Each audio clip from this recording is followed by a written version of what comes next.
I'm not sure what it is about being locked in a cell that drives people crazy. Maybe it's the isolation or the claustrophobia, but several prisoners have lost their minds while incarcerated at Eastern State Penitentiary. But as it turns out, they weren't alone. Today we will look into the most haunted prison in America and tell the chilling tale of Eastern State Penitentiary. Before we get into the heart-pounding details, make sure to hit that like button if you haven't already. Also, stick around until the end of this video because we've got a spine-tingling special treat for you. Eastern State Penitentiary was built in 1829 and opened its doors to inmates the following year. The prison quickly gained a reputation as one of the best in the country due to its unique design.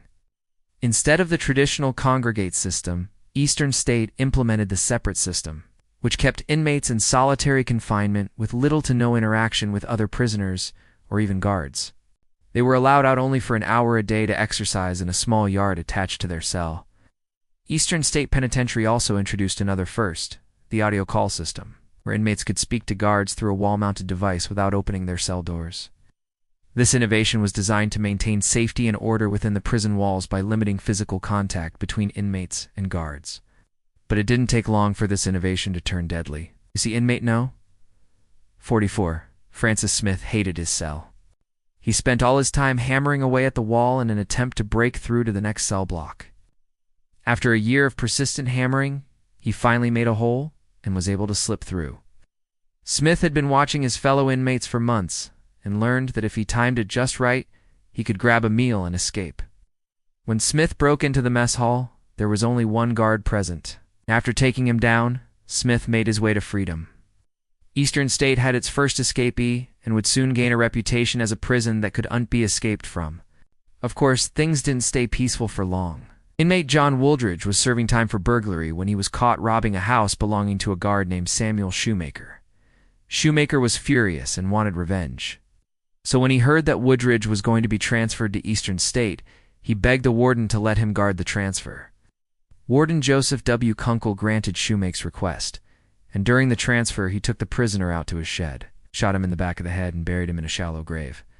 Shoemaker's actions were deemed justifiable homicide, and when the news broke of the brutal murder, a state investigation was launched. It revealed a much darker secret. Shoemaker wasn't your average guard.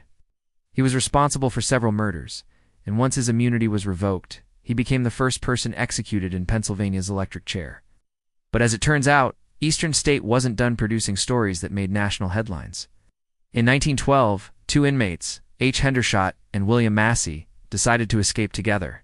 To aid in their escape, Hendershot enlisted the help of inmate Taylor James Schofield, who crafted a set of makeshift pistols for them to use during their breakout. On the night of their escape, they snuck into the armory and stole real guns, then held several guards hostage. When the police arrived, they cornered the prisoners in the basement, and that's when things got weird. Both inmates were killed by the police, but an investigation showed that neither of them had any bullets in their guns. And when police searched the basement, they found one bullet hole in the wall and one dead inmate. Even more strange, the autopsy report stated that one of the inmates had been unarmed, yet he had a bullet hole in his chest. Is there some sort of crossfire? Did the inmates somehow kill each other? Or was there something else at play here? We may never know the answer.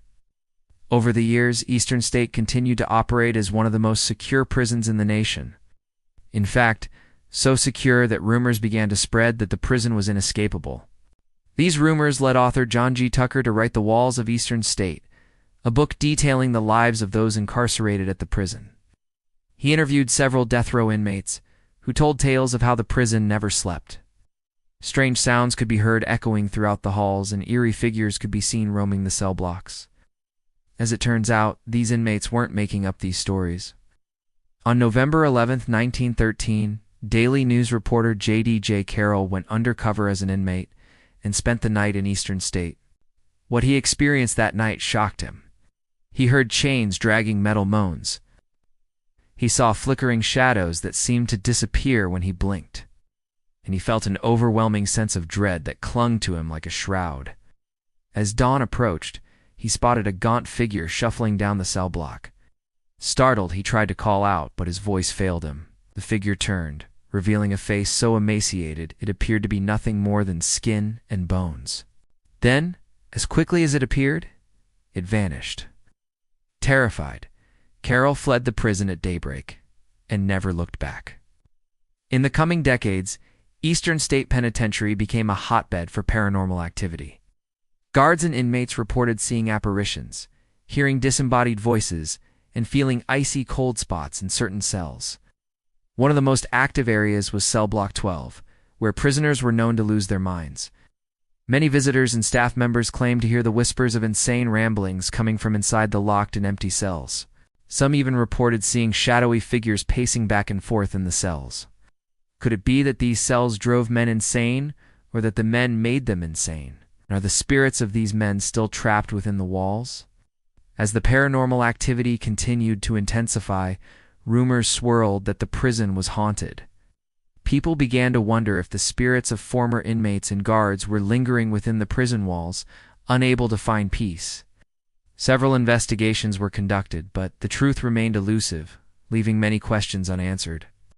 Eastern State Penitentiary closed its doors for good in 1971. The haunting tales of the prison quickly faded from public memory. That is until 1994, when the prison was opened to the public as a tourist attraction. Visitors flocked to the prison to experience its eerie atmosphere for themselves and learn about its dark past.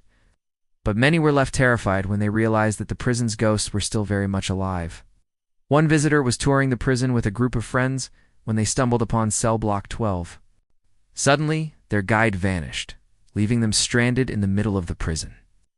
As they wandered the halls, they heard chains dragging metal moans and disembodied voices whispering in the darkness.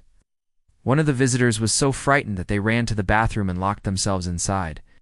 When they finally emerged, the rest of the group was gone. They were completely alone in the prison. Just then, they heard heavy footsteps approaching. They turned to see a shadowy figure standing in the doorway. It was the same guide who had vanished moments before. He stared at them with a look of pure terror on his face. Before they could ask any questions, he disappeared again. The group fled the prison as fast as they could. Another visitor was exploring the prison's basement when they heard a loud crash followed by a deep voice saying, "Get away!" Startled, they turned to see a shadowy figure standing in the darkness, lunged toward them, and they screamed. When they turned back, the figure was gone. They ran from the prison, shaken to their core. To this day, Eastern State Penitentiary is considered one of the most haunted places in America. Visitors and staff members alike have reported seeing apparitions, hearing disembodied voices, and feeling icy cold spots throughout the prison. Whether these are the spirits of former inmates or guards or simply figments of their imagination remains a mystery. Now it's time for you to share your thoughts. Do you believe in ghosts? Have you ever visited Eastern State Penitentiary? Let us know your experiences and stories in the comments below. And don't forget to hit that subscribe button for more terrifying tales. Thanks for watching.